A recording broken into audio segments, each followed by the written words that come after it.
Most of our medicines face a problem. They need to saturate our whole body, even when they are only needed in one small site of disease. But what if we could empower our cells to produce their own drug, right here where it is needed? We think we can.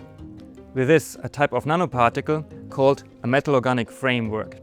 These are tiny crystals, much smaller than a grain of salt, in which we have engineered pores just large enough to hold the enzymes and deliver them into the cells that need treatment.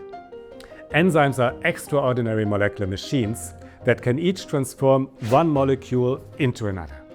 But if they work together as a team, what we call a pathway, then they can convert simple molecules over several steps into more complex molecules, such as our drugs.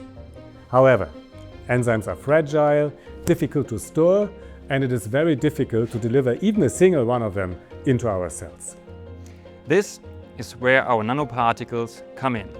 They soak up several enzymes at once, protect them, and deliver them inside the cell.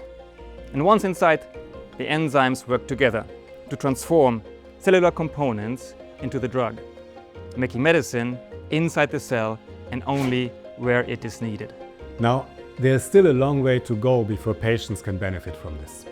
But what we show here is that we can upgrade our cell's existing enzyme network to produce completely new molecules. This points to a different idea of medicine, making drugs inside our cells, inside the body, exactly when and where they're needed.